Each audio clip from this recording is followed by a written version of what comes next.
हर हर महादेव। जय गुरु जी संगत जी। आइए संगत जी, इस संध्या वेले हम गुरु जी की शरण में बैठकर इस महादिव्य शिव पुराण पाठ की महिमा का गुणगान करते हैं। आप सभी से मेरा अनुरोध है कि कृपया पाठ को अंत तक और बेहद ध्यान पूर्वक सुना कीजिए। आज हम जानेंगे संगत जी कि श्री शिव की आराधना के लिए पार्वती जी का दुष्कर तपस्या करना। ब्रह्मा जी कहते हैं, देवर्षि तुम्हारे चले जाने पर प्रफुल्लचित हुई पार्वती महादेव जी को तपस्या से ही साध्य माना और तपस्या के लिए ही मन में निश्चय कर चुकी थी। तब उन्होंने अपनी सखी जया और विजया के द्वारा पिता हिमाचल और माता मेना से आज्ञा मांगी। पिता ने तो स्वीकार कर लिया, परंतु माता ने स्नेहवश अनेक प्रकार से समझाया और घर से दूर वन में जाकर तप करने से पुत्री को रोका।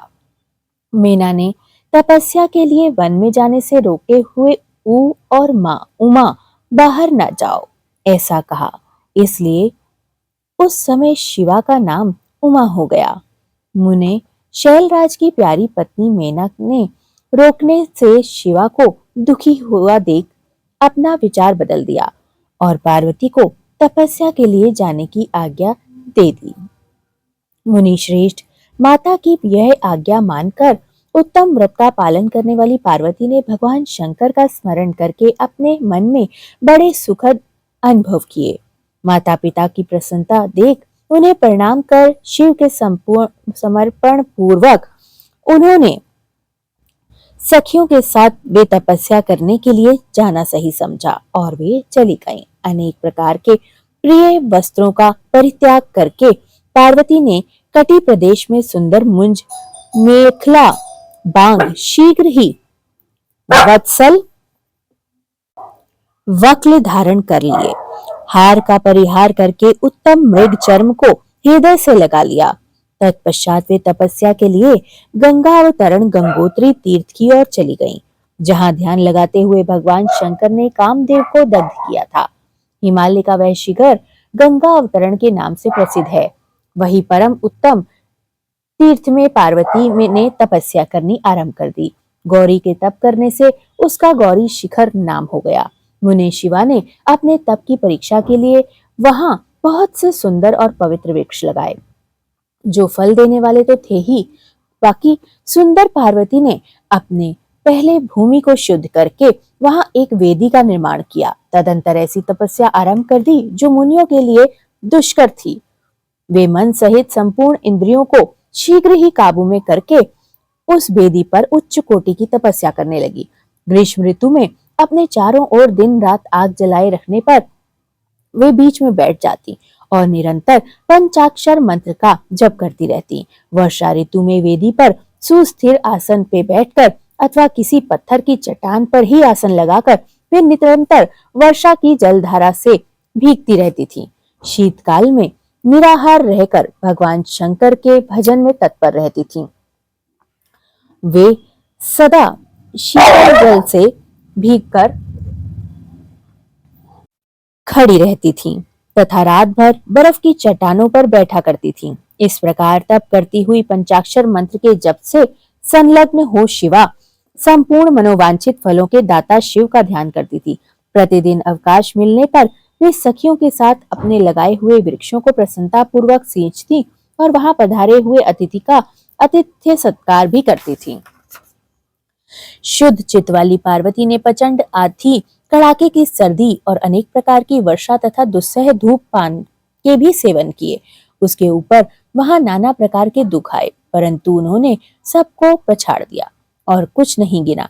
मुने वे केवल शिव में मन लगाकर वहां सुस्थिर भाव से खड़ी रहती या बैठी रहती थीं।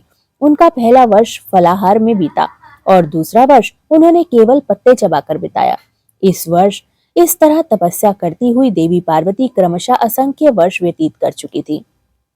तदंतर हिमवान की पुत्री शिवा देवी पत्ते खाना भी छोड़कर सर्वदा निराहार रहने लगी, तो भी तपश्चर्या में उनका अनुराग बढ़ता ही गया। हिमाचल पुत्री शिवा ने भोजन के लिए पर्ण का भी परित्याग कर दिया, इसलिए देवताओं ने उनका नाम अपर्णा रख दिया। इसके बाद पार्वती भगवान शिव के समर्पण पूर्व एक पैर से खड़ी होकर पंचाक्षर मंत्र का जप करती रहीं। बड़ी भारी तपस्या करने लगी। उसके अंग चीर और वल्कल से ढके हुए थे। वे मस्तक पर जटाओं का समूह धारण किए रहती थीं। इस प्रकार शिव के चिंतन में लगी हुई थी।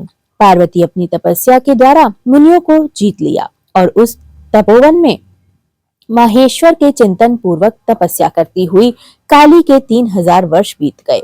तदंतर जहां महादेव जी ने 60,000 वर्षों तक तप किया था, उस स्थान पर क्षण भर ठहरकर शिवा देवी इस प्रकार चिंता करने लगी कि क्या महादेव जी ने इस समय यह नहीं जानते कि उनके लिए नियमों के पालन तत्पर हो तपस्या कर रही हूँ। फिर क्या कारण है कि सुदीर्घ काल से तपस्या करने में लगी हूँ और मुझ सेविका के पास वे नहीं आए। लोक में, वेद में और मुनियों द्वारा सदा गिरीश जी की महिमा का गान किया जाता है।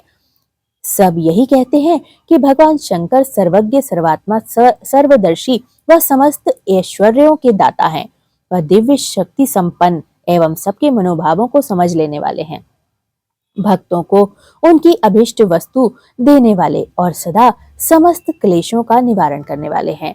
यदि मैं समस्त कामनाओं का परित्याग करके भगवान वृषभ ध्वज के अनुरक्त रहूं, तो क्या वे कल्याणकारी भगवान शिव यहाँ मुझ पर प्रसन्न होंगे? यदि मैंने नारद स्रोतक शिव पंचाक्षर मंत्र का सदा उत्तम भक्ति भाव से भक्ति पूर्वक व विधि पूर्वक जप किया हो, तो भगवान शंकर मुझ पर प्रसन्न हो।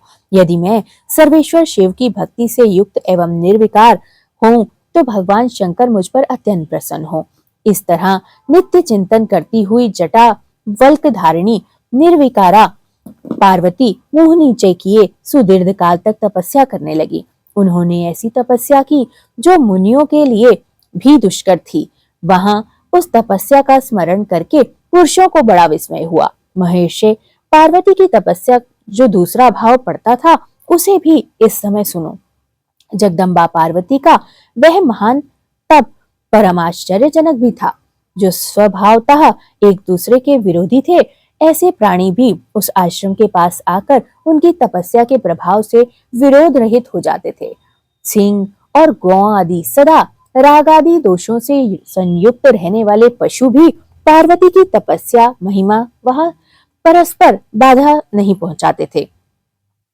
और मुनि श्रेष्ठ इनके अतिरिक्त जो स्वभावता एक दूसरे के वैरी हैं, वे चूहे, बिल्ली आदि दूसरे जीव भी उस आश्रम पर कभी रोष आदि विकारों से युक्त नहीं होते थे।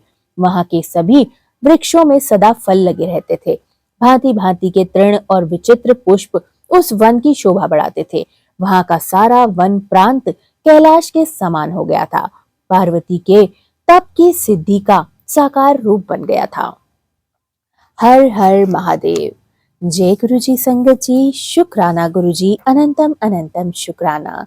सर्वथा भला गुरु जी। इस पाठ को पढ़ने वाले और सुनने वाले समस्त परिवारों का, समस्त जनों का कल्याण हो।